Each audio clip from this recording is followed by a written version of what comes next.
विविध मागण्यांसाठी अंगणवाडी सेविका एकवटल्या। नांदेड जिल्हा परिषद कार्यालयासमोर निदर्शने करत शासनाचे वेधले लक्ष। विविध मागण्यांसाठी अंगणवाडी सेविकांनी नांदेडच्या जिल्हा परिषद कार्यालयासमोर निदर्शने केली। मागील अनेक दिवसांपासून अंगणवाडी सेविकांच्या विविध मागण्या शासन दरबारी प्रलंबित आहेत। अंगणवाडी सेविकेला शासकीय कर्मचाऱ्यांचा दर्जा मिळावा, मानधन नको, वेतन मिळाले पाहिजे यासह विविध मागण्यांसाठी निदर्शने करण्यात आले। या आंदोलनात नांदेड जिल्ह्यातील अंगणवाडी सेविका मोठ्या संख्येने सहभागी झाल्या होत्या। मी वर्षा कांबळे सह दिनेश येरेकर, सत्यप्रभा न्यूज नेटवर्क, नांदेड। नमस्कार, मी शततारका काटकाडे, महाराष्ट्र राज्य अंगणवाडी कर्मचारी संघ ठाणे तर्फे अध्यक्ष एम.ए. पाटील साहेब, कॉम्रेड ब्रिजपाल सिंह यांच्या नेतृत्वाखाली आज नांदेड जिल्हा परिषदवर मोर्चा काढलेला आहे। मोर्चा काढण्याचा उद्देश आहे की अंगणवाडी सेविकेला मानधन नको, वेतन पाहिजे, शासकीय कर्मचाऱ्याचा दर्जा मिळाला पाहिजे। त्याचप्रमाणे जी अंगणवाडी सेविका 30 एप्रिल 2014 मध्ये रिटायर झालेली आहे, त्या अंगणवाडी सेविकेला रिटायर झाल्यानंतर सेवानिवृत्तीचे फायदे म्हणजे मानधनाची अर्धी रक्कम तिला खात्यामध्ये मिळाली पाहिजे।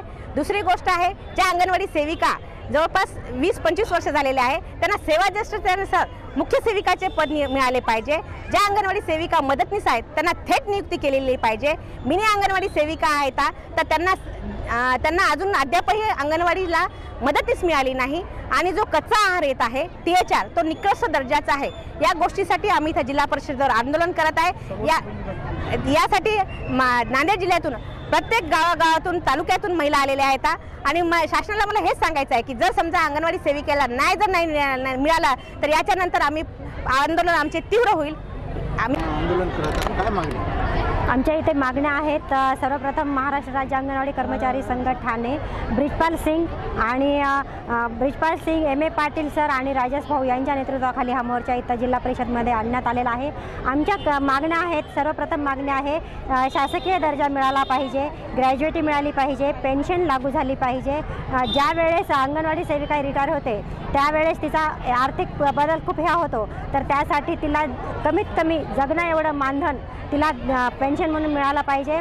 आणि जो लहान 0 ते 6 वर्ष 3 वर्ष मुलांसाठी आणि गरोदर आणि स्तनदा मातेसाठी जो आमच्या अंगणवाडीमध्ये THR येतो त्याच्यामध्ये बदल झाला पाहिजे।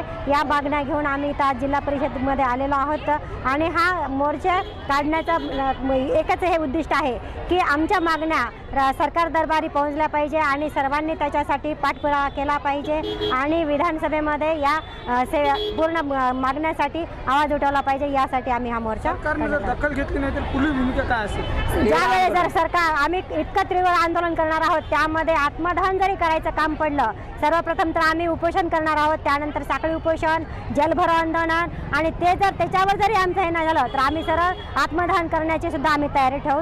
एवढं सरकारला आम्ही हे करतो।